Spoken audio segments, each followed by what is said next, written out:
günləri ürəyin işemik xəstəliyi haqqında məlumat vermək istəyirəm. Ürəyin işemik xəstəliyi dünyada ən çox yayılmış ölüm səbəblərindən biridir. Əslində nə deməkdir? Ürəyin işemik xəstəliyi damarların daralması, yəni tac damarlarının daralmasıdır. Tac damarları ürəyin əzələ qatını qidalandıran kiçik damarlardır. Buna koronar damarlar da deyirlər. Ürək hamının bildiyi kimi, deməli əzələli bir orqandır və bütün orqanlara qanın paylaşması, qovulmasının funksiyasını yerinə yetirən bir orqandır.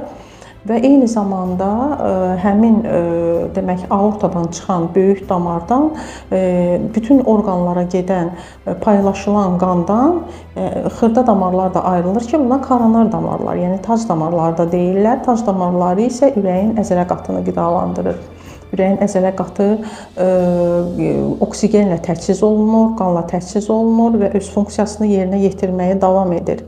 Bəzi hallarda isə demək tac damarlarında daralmalar başlayır və bu artıq əzələ qatının oksigenləşməsini pozur, qidalanmasını pozur və bu zaman ürəkdə işemik xəstəlik yaranır.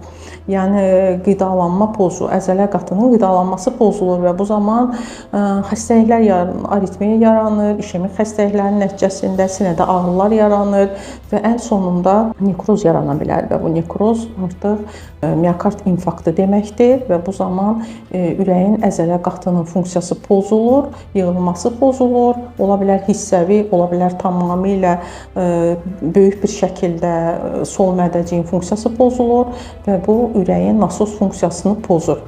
Buna miokard infarktı deyirlər. Bu son nəticədir. Yəni ürəyin işemik xəstəliyinin son mərhələsidir. Buna qədər olanda ürəyin işemik xəstəliklərində başqa dəyişikliklər ola bilər. Yəni ola bilər ki, heç demək infarkt olmasın.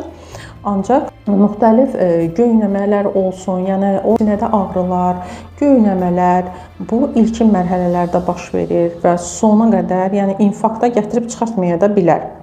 Bəs bunu necə biz diaqnoz qoya bilərik? Yəni əsas hansı əlamətlər olur? Yəni klinik əlamətlər sinədə göynəmə, sol tərəfdə çənə altına vuran ağrılar, epiqastral nahiyədə ağrılar ola bilər, nəfəs darlığı ola bilər, yol yeriyəndə ağrılar ola bilər, tənginəfəslik ola bilər, iş görən zamanı, fiziki yüklənmə zamanı və yaxud da sakit duran zamanlarda da ağrılar ola bilər. Yəni xəstəni narahat eləyə bilər və bunun diaqnozunu qoymaq üçün və düzgün diaqnoz qoyub müalicəyə başlamaqdan ötürü mütləq müayinə metodlarından istifadə etmək lazımdır. Birinci növbədə kardioqramma, ekokardioqrafiya, ehtiyac olarsa angioqrafiya istifadə olunur. Angioqrafiya əgər tac damarların tamamilə neçə faizsə tutulması göstərirsə, bu zaman elə eyni anda stent də qoyulur.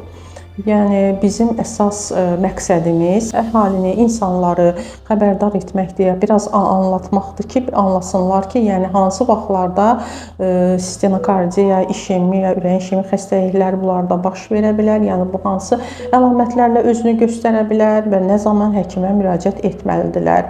Əgər sizdə də belə bir ağrılar varsa, narahatçılıq varsa, nəfəs darlığı, iş görən zaman, fiziki yüklənmə zamanı, sinədə ağrılar, baskı, yanğı hissi və yaxud da ki, aritmiyalar, hansısa bir ürək narahatçılığı varsa, klinik əlamətlər varsa, mütləq və mütləq kardioloqa müraciət edin.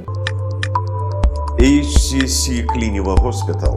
Sağlamlığınızı bizə etibar edin.